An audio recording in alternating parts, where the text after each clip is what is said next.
헤어롬교회 성도 여러분 안녕하십니까? 저상배 목사입니다. 오늘은 다니엘 8장 1절에서 8절 말씀으로 순양과 순염소 환상이라는 제목으로 말씀을 전하겠습니다. 다니엘서 2장에서 7장까지는 열방들에 대한 예언을 다루고 있습니다. 2에서 7장은 아람어로 기록되었습니다. 8장부터는 이스라엘에 대한 예언을 다룹니다. 8에서 12장은 히브리어로 기록되었습니다. 8장의 환상은 다니엘이 7장에서 열방들에 대한 예언인 첫 환상을 받은 지 2년이 경과한 시점에 주어진 것입니다. 다니엘은 바벨론에 있었는데 동쪽으로 약 350km 떨어져 있는 바사 왕들의 겨울궁인 수산궁에 환상 속에 가 있었습니다. 환상 가운데 다니엘은 몸이 바벨론에 있은 채 영으로 350km 떨어진 수산궁으로 옮겨진 것입니다. 다음은 다니엘이 본 환상의 내용입니다.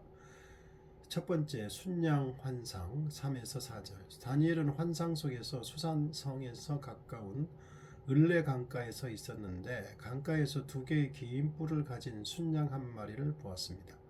그런데 나중에 난 뿔이 더 길었습니다. 그 순양이 뿔로 서쪽과 북쪽과 남쪽을 마구 치받았습니다. 그 어떤 짐승도 그 순양에게 대항할 수 없었으며 어느 누구도 그 양을 붙잡을 수 없었습니다. 그 양은 자기가 하고 싶은 대로 마구 움직였는데 정말 그 모습은 뭐라 표현할 수 없을 만큼 방자했습니다. 20절에서 이 순양은 가브리엘 천사가 메데 페르시아 제국이라고 해석해 주었습니다. 두 번째, 순염소 환상 5에서 8절. 다니엘은 자신이 본 순양 환상이 무엇을 의미하는지 생각하고 있었는데 갑자기 공격적인 한 순염소가 나타났습니다. 이 순염소는 서쪽에서부터 왔는데 매우 빠른 속력으로 순양을 공격하였습니다. 21절에서 이 순염소가 헬라 제국이라고 해석해 주었습니다. 순염소는 순양을 후려쳐 쓰러뜨렸고 순양의 머리에 난 두 뿔을 부서뜨려 버렸습니다.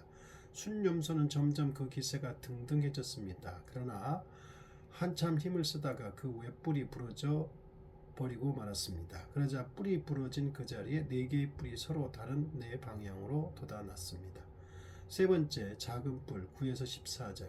순염소의 네 개 뿔 가운데 하나에서 또 작은 뿔 하나가 돋아나와 남쪽과 동쪽으로 그리고 약속된 아름다운 땅이 있는 쪽으로 힘차게 뻗어나갔습니다. 그 뿔은 점점 더 커져 힘이 세어졌습니다.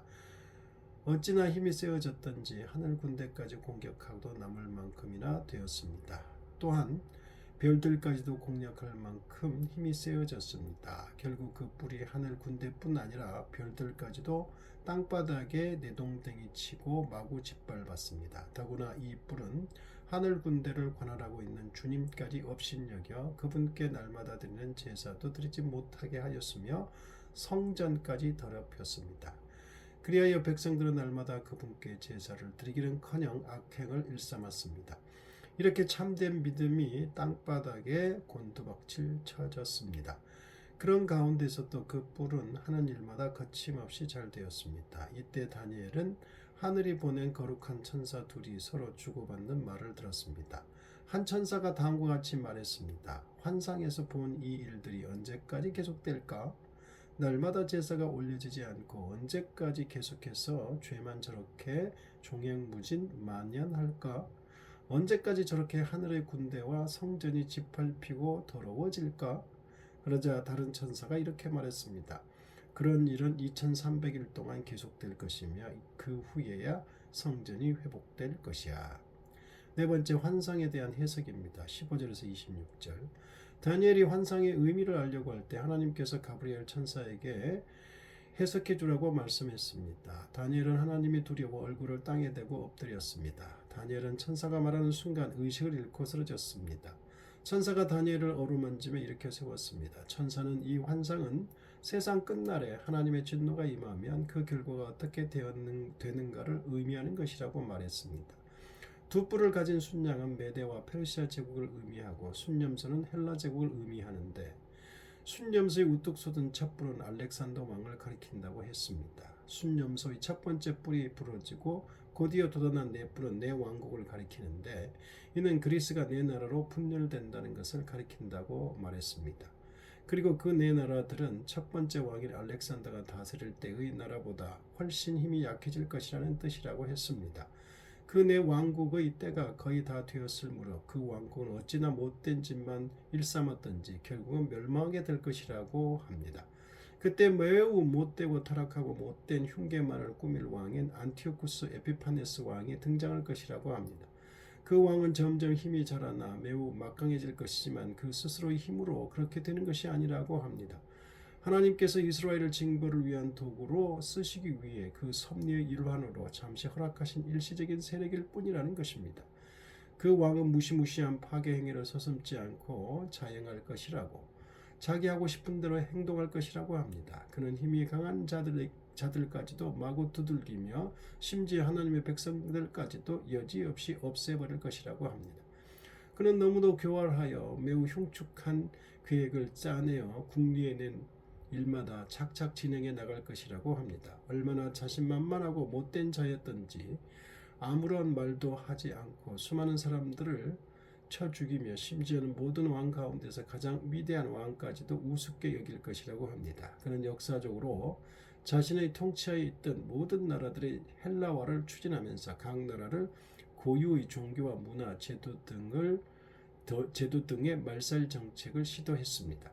이에 유대인들의 반발이 있자 그는 성전 번제단 이방신 제우스를 위한 단을 만들고 성전 번제단에다가 이방신 제우스를 위한 단을 만들고 그 위에 돼지고기를 올려놓았으며 심지어 성소 안에 우상인 제우스상을 놓기까지 이르렀습니다.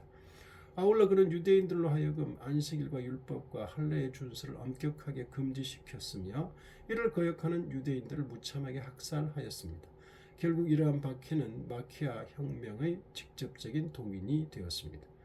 그러나 그는 사람의 손 하나도 까딱하지 않고 쓰러지고 말 것이라고 합니다. 즉 하나님의 직접적인 심판에 의해서 죽게 될 것이라고 합니다. 천사는 마지막으로 다니엘에게 이렇게 말했습니다. 아침 저녁 제사에 대해 내가 본 환상은 분명한 사실이다. 이 환상은 분명히 일어날 것이다. 그러니 그 환상을 마음속에 간직해 두어라. 아무래도 오랜 뒤에나 일어날 일이니까. 다니엘은 이러한 일을 경험하고 나서 너무나 충격을 받아 여러 날 동안 몸져 누워 있을 수밖에 없었습니다. 기도하겠습니다. 하나님 아버지, 세상 역사를 주관하시는 하나님의 백성의 역사도 주관하시며 세상의 역사와 하나님의 백성의 역사가 서로 상관성이 있음을 살펴보았습니다. 하나님, 세상이 하나님의 나라를 핍박할 때도 믿음을 끝까지 지키는 하나님의 백성으로 남아있게 하옵소서. 예수님 이름으로 기도드립니다. 아멘.